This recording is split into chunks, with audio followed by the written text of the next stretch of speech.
everyone! Welcome to Cucina de Mary. Ang gagawin ko ngayon is actually request ng pamangkin ko. Nag-post ako nitong food na to. Tapos tinanong niya kung paano gagawin. Okay, ang gagawin natin ngayon is sushi bake. Okay, madali lang siya. Trending na trending sa Pilipinas at masarap pa. Umpisa na natin. The ingredients are crab stick, Japanese mayo, sriracha, furikake, lemon, soy sauce, and yung cream cheese. Pang-dip natin yan. Madali lang to, okay. Saka rice. Itong rice na to is Japanese rice.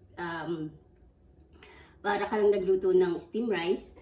Pero mas magandang gamitin is yung Japanese rice. Kung wala namang Japanese rice, calrose maganda, pwede rin gamitin yung calrose. Pero hindi maganda ang long grain.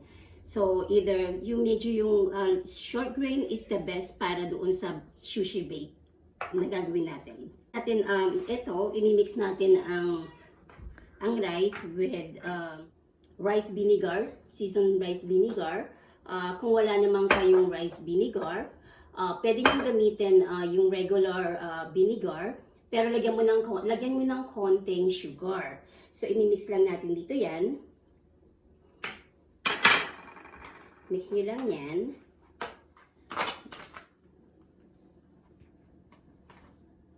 Once na na-mix nyo na, yan, mix na natin yan. So, mas maganda gumamit tayo ng, mas mabilis kung gagamit tayo ng, gamitin natin kamay natin. Pero kailangan natin gumamit ng gloves. Okay. Ilalagay lang natin sa baking dish. Then, ipa-flat lang natin siya.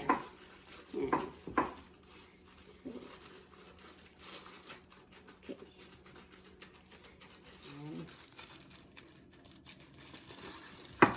Okay.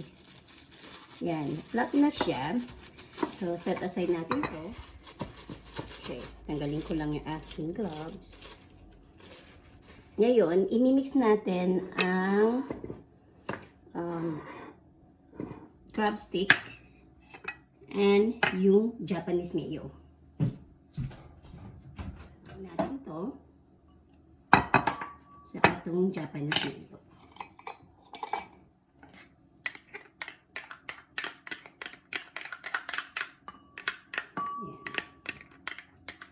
Kayo na rin lang magtansya kung gaano karaming mayo ang gusto nyo.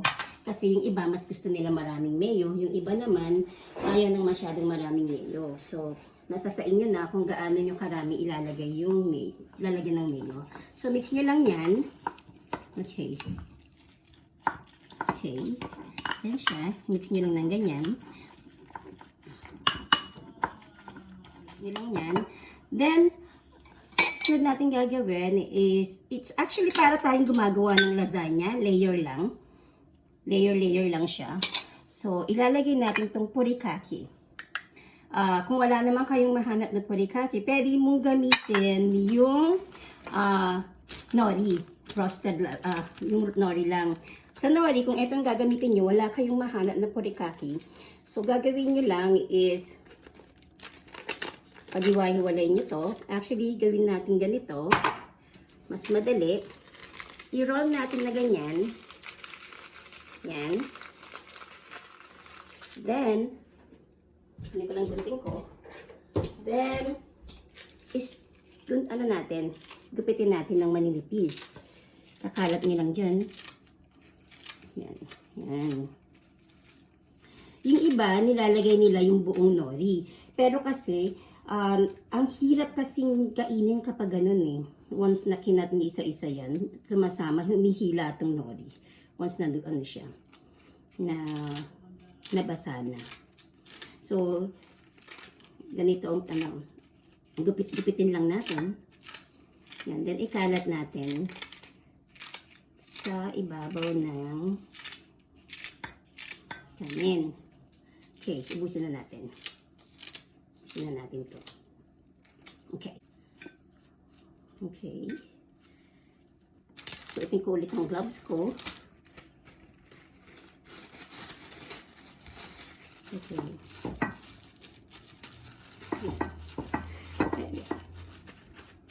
Katulad ng sinabi ko, kung wala kayong mahanap na furikake, ito yung furikake na ginagamit ko. Yan, furikake siya. So, kung wala kayong mahanap ng furikake, pwede yung regular nori lang. Tapos, hiwa-hiwain nyo lang. Actually, mas makakamura pa nga kayo pag ganito. Pero, kasi ang kagandahan ng furikake, meron na siyang lasa. Meron na siyang sesame seed na nakalagay. So, lagyan din natin ng konti pang furikake. Konti lang. Then, lagyan natin ng konting sesame seed. Yan. Sesame seed dyan. Yan. Lagyan natin siya. Okay. Okay. So, na-layer na natin yung second layer, which is yung yung nori. Ngayon, ang pangatlong layer na ilalagay natin is yung itlog. Ano lang to, regular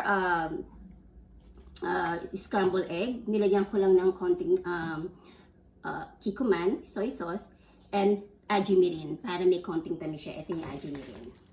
Okay? So, hiwain lang natin siya ng manipis ulit. Ganyan. Tapos niroll ko lang siya ng ganito. So, hiwain natin ulit siya ng manipis na ganyan. Etong size na to na itlog, dalawang itlog lang yan. Yan. Okay. Then, it-toppings ulit natin sa ibabaw. Yan. Para tayong talagang gumagawa lang ng lasagna. Yan. Okay.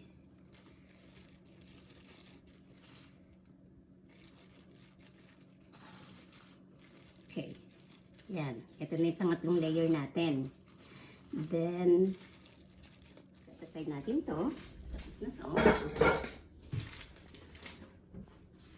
Okay, yung susunod natin ilalagay is yung minix natin kanina na crab stick, Japanese mayo. Then, lagyan lang din natin ng konting sriracha sauce. Ito siya. Pampaanghang sriracha sauce. So, kung ayaw nyo ng maanghang, optional naman yung sriracha sauce. Huwag nyo nang lagyan ng sriracha sauce. So, since yung mga anak ko, medyo gusto nila lagi ng medyo may anghang, lalagyan ko siya ng 2 teaspoon na sriracha sauce. Okay? I-mix lang natin yung kaninang minix natin na Japanese mayo, crab stick, and nilagyan ko nga ng sriracha para may konti tayong anghang. So, ayan. Ito na yung pang-apat nating layer. Yung mix ng crab. Okay. Yung mix ng crab. Yan. Kalat na natin. Yan. Kalat na siya. Okay. Ito na siya. Ganyan siya. Okay. Nakakalat na. Yan. Ayan na yung pang-apat na layer natin. Okay. So, tayo kasing mga Pinoy, mahilig tayo sa cheese. So, lalagyan natin siya ng cheese. Actually, nakalimutan ko yung cheese. Okay. So, at ito yung panglimang layer natin. Yung cheese. Gagamit tayo ng guava cheese. Masarap tong cheese na to. Madali lang siya kasing mag-melt. So, ito siya. Ito natin. Okay. Kalang tayo. Hiwain natin siya by... Ito, gawin natin itong pwedeng dalawa lang. Okay.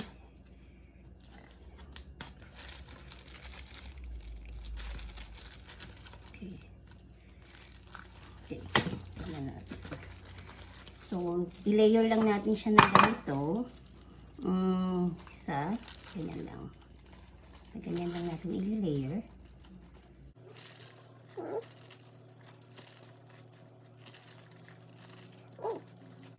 Tapos, eto dito. At dito siya. Okay. Ayan. Nalayer na natin. Ayan. Okay. Ito na siya. Ngayon, may natira pa tayong crab stick. Lalagay lang natin siya sa Dito para maganda lang tignan. Lagyan natin dito. Ano niya, yung sa gitna ng sa gitna ng keso.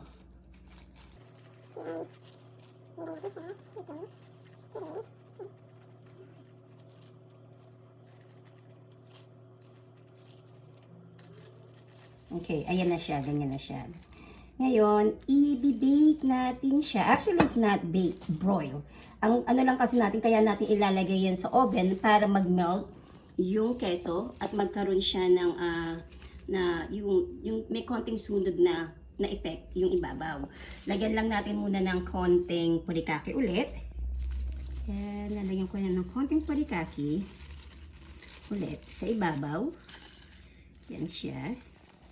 And konting sesame seed ulit. Yan. Okay. Yan. Mukha na siya masarap. Okay, ngayon, okay na siya. Ready na to para i-broil. So, i-broil ko siya ng 525. Mga siguro 5 minutes lang. Yung para maano lang, 5 to 10 minutes yung para mag-melt lang yung keso, yung cheese niya. Okay? Ito siya. Kung wala naman kayong oven, ayan, 525 sa broil natin siya nilagay. Ngayon gagawa naman tayo ng dip niya. Kasi tayong mga Pinoy, gusto natin lagi merong dip, may sausawan, di ba? Ganun din naman sa Japanese, gusto nila lagi, katulad ng sushi, dinidip nila yung sushi sa wasabi at soy sauce. Okay, pero tayong gagawin natin, medyo may pagka-Pinoy. Ang gagawin kong pandip is yung mayonnaise, mimix natin yung Japanese mayo. Then, lagyan lang natin ng cream cheese. Mix natin itong cream cheese. Yan. Yan siya. Okay. Then, lagyan natin ng konting sriracha. Yung sriracha naman hindi to gaano kaanghang. Hindi katulad ng Tabasco. Maanghang ang Tabasco. So, i-mix lang natin to. Yan.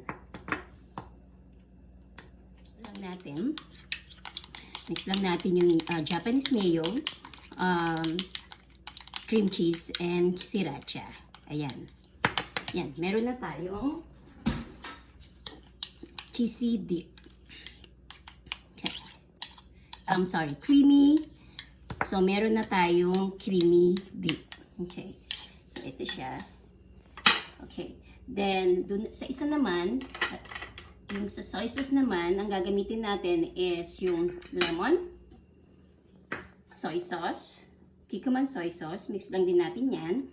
Then, lagyan natin ng wasabi. Yan.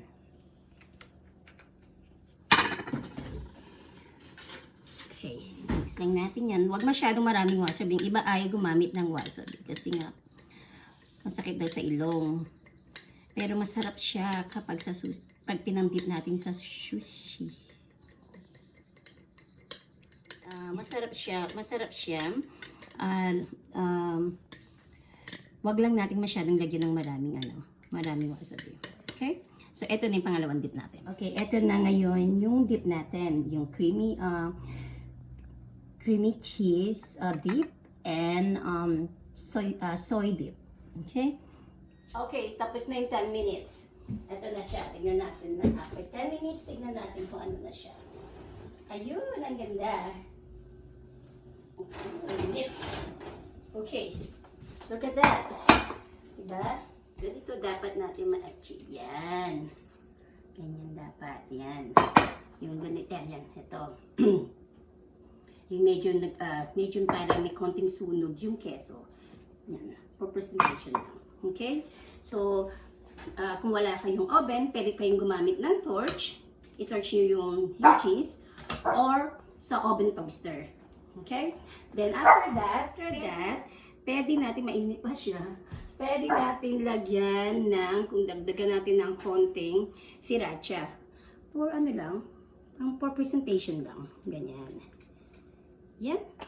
Then, actually, pwede nyo pa ulit lagyan ng ng mayonnaise kung gusto nyo. Pero kasi meron naman tayong cheesy dip, siguro hindi na natin kailangan lagyan pa ulit ng mayonnaise sa ibabaw.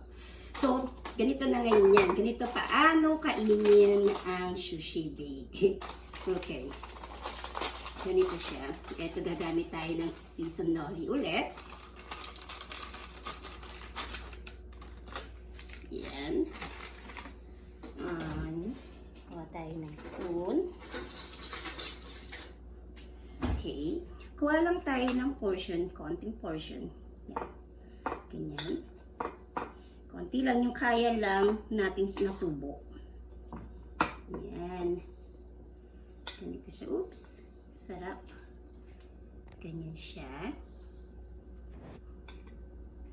Then, lalagyan natin ng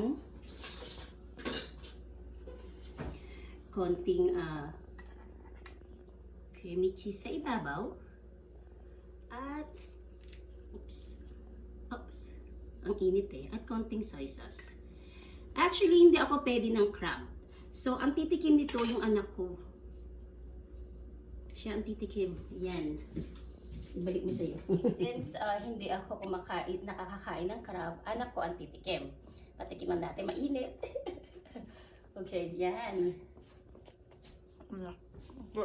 Good. Okay. So, eto ngayon yung finished product natin. Hindi ko na i-ano, right?